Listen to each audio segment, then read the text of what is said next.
What if everything you've been taught about success is wrong?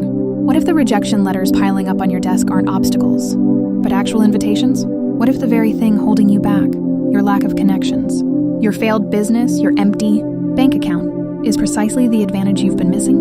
In 1982, a scrawny 15-year-old boy stood outside the Hangzhou Hotel in China. He wasn't a guest. He couldn't afford a cup of coffee. He was there for one reason: to ambush tourists. Not to rob them, but to talk to them, for free. Every morning at 5 a.m., he'd ride his bicycle 40 minutes just to practice his English with strangers who didn't care if he existed. That boy would grow up to fail the college entrance exam twice. He would be rejected from 30 different jobs, including a position at KFC where 23 out of 24 applicants were hired, and he was the one left standing in the parking lot, alone. He would apply to Harvard 10 times and be rejected 10 times. And then, that boy would stand on a stage in front of 16,000 people, a guitar in his hands, the soundtrack from The Lion King shaking the stadium, and he would become the richest man in China. His name is Jack Ma, and the way he learned to think, not what he thought, but how he thought, is the difference between a life of quiet desperation and a life of exponential wealth. This is not his biography. This is his mental operating system. And if you're willing to unlearn everything you think you know, it can become yours. Everything you know is wrong. The boy who ambushed tourists. KFC, the one who got away. 10 rejections. One destiny. The mental operating system. The rock star and the rejection. Imagine a stadium. Not a corporate conference room with folding chairs and lukewarm coffee, but a sea of 16,000. People packed into Hangzhou's Yellow Dragon Stadium. The lights are dim. Glow sticks wave in the darkness like a field of electronic fireflies. The soundtrack from The Lion King booms through the speakers. On stage, a figure emerges through a trapdoor, guitar in hand. He is not a musician. He is not a performer. He is a former English teacher who, just a few years earlier, was making $12 a month. His name is Jack Ma, and he is belting out Elton John. To the outside world, this looked like insanity. It looked like ego. It looked like the kind of corporate excess we love to criticize. But to the people in that stadium, it was a message. It was a visual representation of a psychological shift. It was the moment the underdog decided to own the stage. If you look at Jack Ma's life through a conventional lens, it makes no sense. It defies logic. By the standards of traditional finance and Silicon Valley meritocracy, he should have failed at every single turn, and yet, he built an empire that serves over 1 billion users. Today, we aren't going to retell the history of Alibaba. We aren't going to give you a timeline of events you can find on Wikipedia. We are going to dissect the mental operating system of a man who understood something fundamental about reality that most of us miss. We are going to look at the psychology of rejection, the economics of happiness, and the philosophy of the crocodile in the Yangtze, because the way Jack Ma thinks is not just a business strategy. It is a wealth-building algorithm for life. To understand the mind, we have to understand the crucible that forged it. Jack Ma was born in 1964 in Hangzhou, China. This was not a period of prosperity. This was a time of cultural upheaval and economic scarcity. His grandparents were collaborators during the war, which put his family in a precarious social position. But young Ma didn't have access to capital, connections, or safety nets. What he had access to was tourists. Every morning, he would ride his bicycle 40 minutes to the Hangzhou Hotel. He did this not for money, but for conversation. He would offer free guiding services to foreigners in exchange for practicing English. He didn't care that he looked desperate. He didn't care that there was no immediate financial return on this time investment. He understood something crucial. Language is a lens. By learning English, he wasn't just learning words. He was downloading a different way of thinking. This is our first pattern interrupt.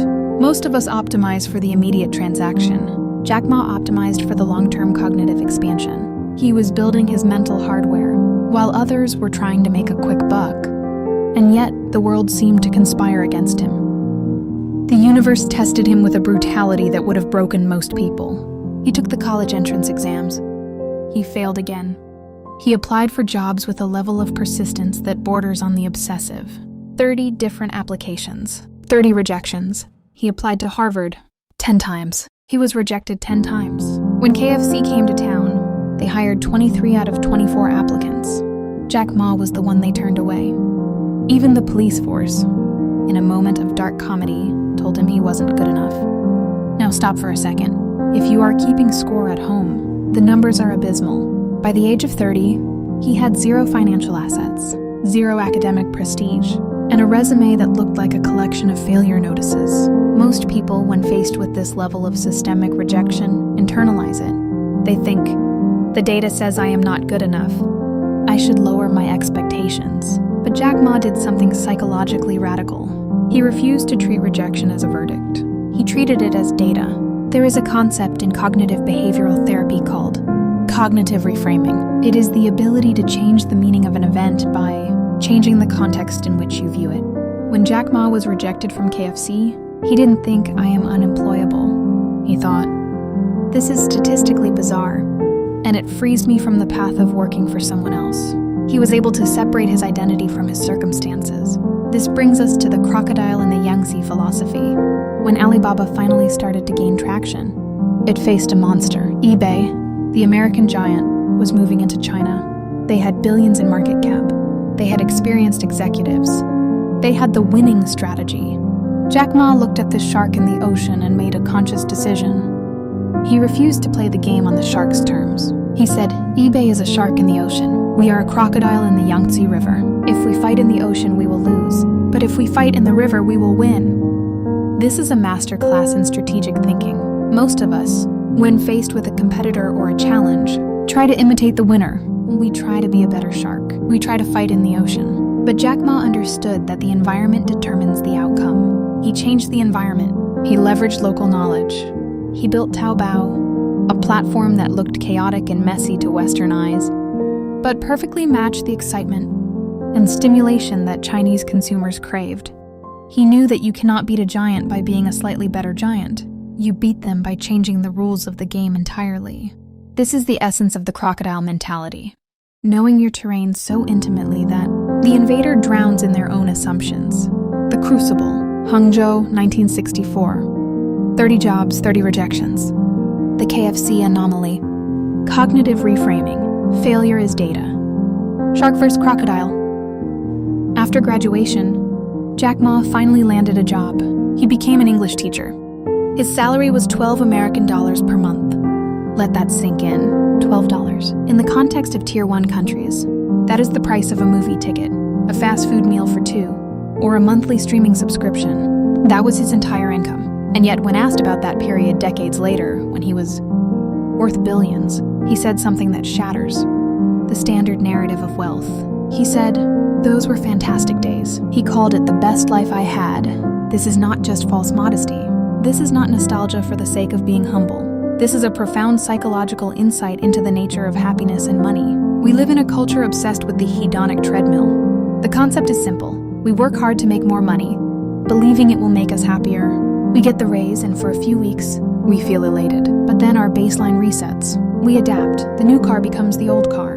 The bigger apartment feels normal. We look at the next tax bracket and think, if I could just get there, then I'll be happy. Jack Ma's confession disrupts this loop.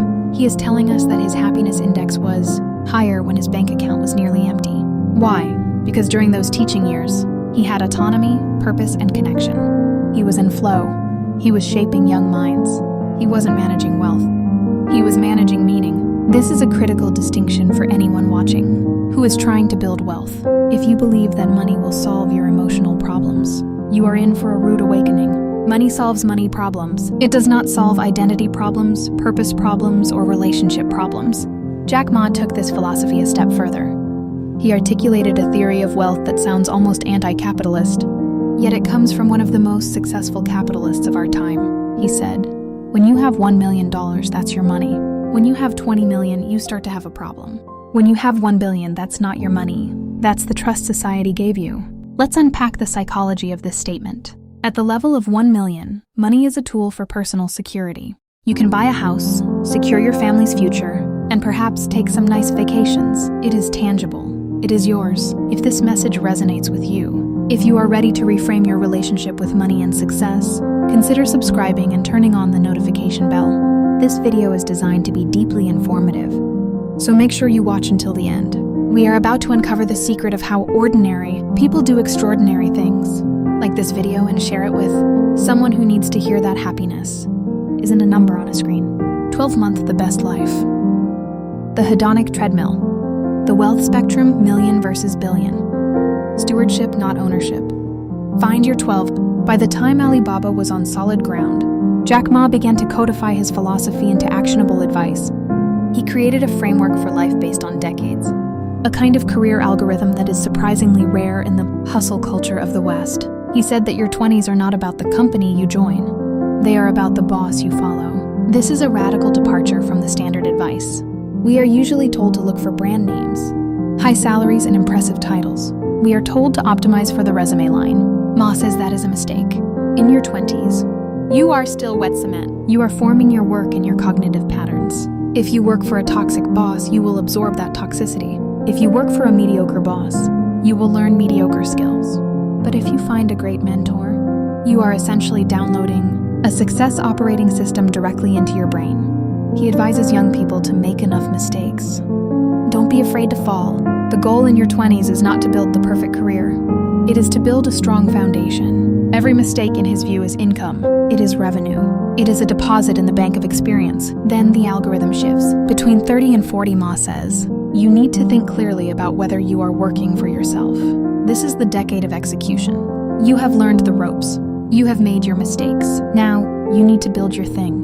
You need to leverage the foundation you built in your 20s to create momentum. Between 40 and 50, he advises focusing on your strengths. This is not the time to pivot into a completely new industry. This is the time to double down. By 40, you should know what you are good at. The temptation, often driven by ego or fear of missing out, is to chase the new shiny object. Ma says stop, focus, polish what you have. This is a complete life cycle view of success. It acknowledges that you cannot be the hungry upstart forever. It acknowledges that clinging to power is a form of greed.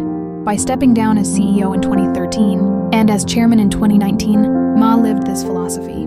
He didn't hang on until he was carried out. He recognized that the organization needed fresh eyes. Most people in the West fight aging. They dye their hair, they get surgery, they try to act young. Ma's philosophy is to accept the season you are in. Each decade has a purpose. Your 20s are for learning. Your 30s are for doing. Your 40s are for mastering. Your 50s are for giving back. If you align your life with this rhythm, you reduce internal friction. You stop fighting the current. You realize that you aren't supposed to have it all figured out at 25. You aren't supposed to be retiring at 40. You are supposed to be evolving. The life algorithm: 20s, 30s, 40s, 50s is find a mentor, not a paycheck. Mistakes, chance of revenue. 30-40, execute with ownership. 50 plus, the coaching era. Now let's look at the battle that defined a generation. In the early 2000s, eBay was unstoppable. They had conquered the United States and Europe. They set their sights on China, expecting an easy victory. They had the money. They had the technology. They had the brand. But they underestimated the psychology of the local market. And they underestimated Jack Ma's ability to turn weakness into strength. When eBay entered China, they did what any logical corporation would do. They replicated their successful American model. The interface was clean. The system was efficient. It was a well-oiled machine. But it was a machine built for a different environment. Jack Ma observed the behavior of Chinese consumers. They wanted a chaotic, lively marketplace experience, not a sterile, silent transaction. So he built Taobao. This is a critical lesson in wealth building and business. The rational, analytical approach is not always the winning approach. Humans are not rational. We are emotional, tribal, and cultural. If you build a product or a service that ignores the emotional reality of your customer, you will lose to someone who understands their heart. The battle wasn't just about product design. It was about mindset. Porter Arisman, who documented this era, noted that Alibaba moved with a speed that terrified their competitors. They didn't get bogged down in analysis paralysis. They made gut decisions and then corrected course. They would run in one direction, make mistakes, come back, and run in another direction, make mistakes and come back. Ma's leadership during this period was also psychologically brilliant. He kept his team focused on the mission, not the competitor. He didn't let them obsess over eBay. He made them obsess over the customer. When you focus on the competitor, you are always reacting. When you focus on the customer, you are always leading. There is a scene from the documentary Crocodile in the Yangtze that captures the emotional toll of this war. At one point, Alibaba had to lay off a significant portion of their international staff. It was a painful moment. The dream of global domination seemed to be crumbling. Reporter Arisman recalls a phone call with Jack Ma after these layoffs. Ma, the leader, the visionary, the rock star on stage, was vulnerable. He asked Arisman, "Do you think I am a good person?" This is a moment of profound humanity. It reveals that the crocodile mentality is not about being cold-blooded. It is about bearing the burden of difficult decisions. Ma carried the weight of those lost jobs on his shoulders. He questioned his own morality. He doubted himself. The eBay war was won not because Alibaba was smarter, but because Alibaba was more resilient. They had a leader who was willing to be a crocodile-patient strategic, and utterly at home in the murky waters of uncertainty. The eBay invasion. Chaos versus efficiency. Ready, fire, aim. The cost of leadership. Resilience over intelligence. There is a paradox at the heart of Jack Ma's success. He is famous for saying, "Never give up." But if you look closely at his journey, he gave up all the time. He gave up on getting a traditional job. He gave up on the police force. He gave up on KFC. He gave up on getting into Harvard. He gave up on China pages when it wasn't working. He gave up on the idea that foreign experts needed to run his company. It is the deepest form of strategic wisdom. Most people interpret "never give up" as a command to keep banging your head against the same wall until you die. They think persistence means continuing to do the same thing, with increasing desperation, hoping for a different result. That isn't persistence. That is insanity. Jack Ma never gave up on his identity as an entrepreneur. He never gave up on his vision of connecting small businesses, but he gave up on specific strategies and specific paths with brutal efficiency. He treated his goals as fixed and his methods as fluid. If you are attached to the how, "I must become a doctor," or "I must run this specific company," you become brittle. When the how becomes impossible, you shatter. But if you are attached to the why, "I want to help people," or "I want to build something that lasts," then you have infinite flexibility. You can be a teacher, a founder, an investor, or a philanthropist. The container changes, the essence remains. Ma's journey from English teacher to tech titan is not a straight line. It is a squiggly line of course corrections, and this is the mindset required for building wealth in the 21st century. The old model was pick a career, climb the ladder, retire. The new model is stack skills, pivot when necessary, and always be learning. The crocodile doesn't try to be a shark. He doesn't try to swim in the ocean. He surrenders to the river. He accepts the limitations of his environment and then dominates within them. When Ma finally stepped down, he didn't disappear. He shifted his focus to the Jack Ma Foundation, concentrating on education, the environment, and rural development. He gave up the day-to-day power to gain the long-term impact. This is the ultimate wealth-building move. You build the machine, and then you let the machine run without you. But you can only do that if you have the psychological security to let go. If your identity is wrapped up in being the CEO, you will die in the CEO chair. If your identity is wrapped up in making a difference, you can be a CEO, a teacher. The lesson here is profound. To win the long game, you have to be willing to lose some short games. You have to be willing to give up the battles that don't matter so you can win the war that does. Jack Ma's giving up was actually a series of strategic retreats designed to position him for the ultimate victory. The paradox of persistence. Fixed goal, fluid method. The why versus the how. Strategic surrender. Let go to grow. We have seen the rejections, the battles, the philosophies, and the humanity. And now we arrive at the final, perhaps most important lesson. Jack Ma is often asked for his secret. People expect a complex algorithm, a proprietary formula, a piece of insider information. But his answer is often disappointingly simple, disarmingly ordinary. He says, "I never give up." He says, "You fall, you stand up, you fall, you stand up." He talks about the importance of being a good person. This simplicity is not naivety. It is the distillation of a complex life into its essential components. It is the realization that wealth and success are not magic. They are the compounding results of ordinary actions done consistently over a long period of time. Think about the characteristics that defined his journey. Curiosity, waking up at 5 a.m. to talk to tourists. Resilience, applying to Harvard 10 times. Empathy, building a platform for small businesses. Adaptability, changing strategies when the environment changed. These are not superpowers, they are muscles. They are traits that can be cultivated by anyone, anywhere at any income level. This brings us back to the beginning. The rock star on stage, the $12 teacher, the crocodile in the river. The message is not that you need to be crazy to succeed. The message is that you need to be authentic. You need to know who you are. You need to know your river. Jack Ma succeeded not because he was the smartest guy in the room. In fact, by his own admission, he knew nothing about technology. He couldn't code. He couldn't compete with the engineers. But he could compete on culture.